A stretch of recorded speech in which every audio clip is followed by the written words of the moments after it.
Hello, I'm Cameron from Gale Force 9 Games with our final video of our How to Play series for Dune. This video will finish up the advanced rules and explain the unique, faction-specific advantages that you get while playing the advanced game. First up, the FREMEN. In the advanced rules, the storm marker is moved normally on the first turn, but for every turn that follows, the FREMEN determine the movement of the storm, using the deck of storm cards. Following the storm's movement, the player randomly selects the next storm card from the deck, looks at it, then places it face down next to the board, until it is revealed in the next storm phase, and the storm is moved the specified number of sectors. The card is then shuffled back into the deck, and the process repeats.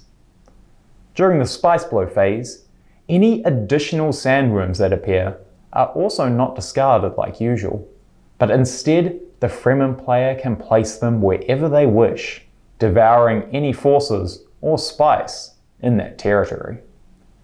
In the advanced rules, the FREMEN also gain some protection against the storm. If their forces are caught by it, only half are killed, rounding up. For example, if the player has 5 in Haga Basin, then they would only lose 3. This also allows them to bring their reserves into the storm during the shipment phase. Also at half loss, however. 3 of the FREMEN forces are starred. These are the Fedaykin, and are worth 2 normal forces in battle. They are only treated as 1 force in the revival phase, however, and only 1 can be revived each turn. Finally, the FREMEN do not need to spend spice in battles to count at their full strength. Next up is House ATREIDES. Their big advanced game advantage is the Kwisatz Haderach. This is inactive at the start of the game, but every time you take losses, you may use the token counter on the Kwisatz Haderach card to secretly keep track. Once you have lost 7 or more forces, then the card becomes active and can be used for the rest of the game.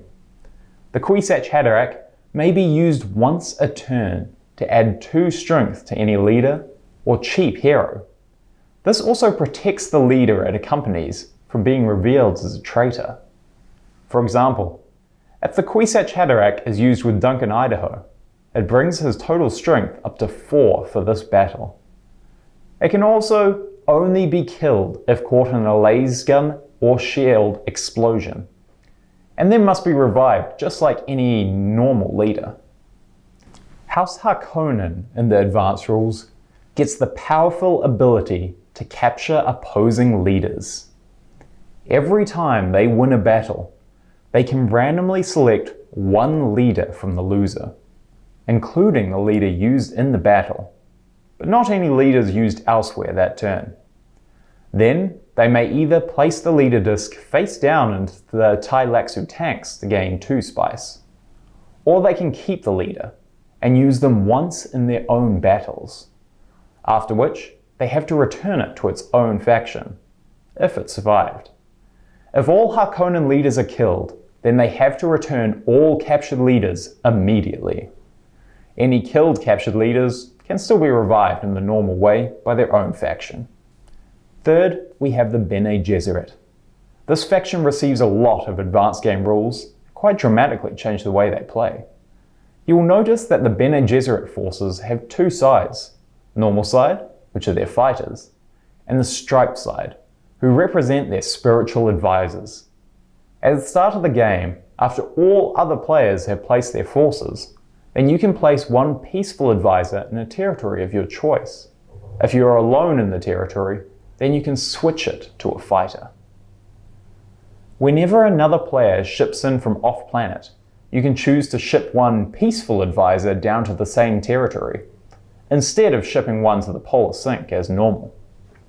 Advisors coexist peacefully with other faction forces in the same territory, and have no effect on the player of other factions whatsoever.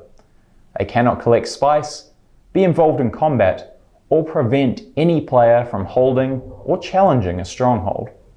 They also can't use ornithopters or play family atomics. However, these advisors are still vulnerable to storms, sandworms, laser gun and shield explosions, and atomics.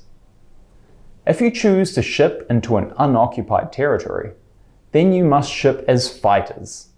As well as this, any advisors that move into an unoccupied territory must also flip to fighters immediately. However, advisors who move into an already occupied territory have the choice to either remain as advisors or switch to fighters.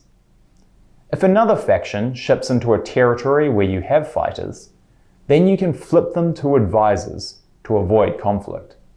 For example, if you have 5 fighters in Haga Basin and the FREMEN player moves a large group of 10 forces against you, you can switch all of your fighters to advisors to avoid the conflict. If a player wishes to switch some or all advisors to fighters and do battle in a territory, then they must do this after the spice blow phase and before shipment begins. Every CHOAM charity phase, you get 2 spice, regardless of how much spice you currently have. As well as this, you can use any worthless treachery cards as Karama cards. The Spacing Guild's advanced rules is that they may choose when to take their shipment and movement turn out of sequence. They can go first, or last, or between other players entirely at their own discretion.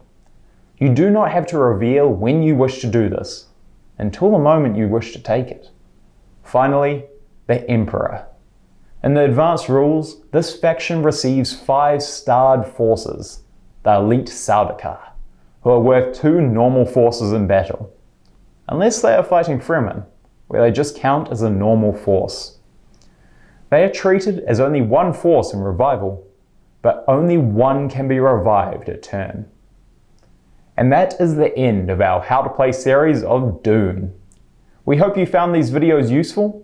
Dune is available and shipping now. You can find the link in the description below.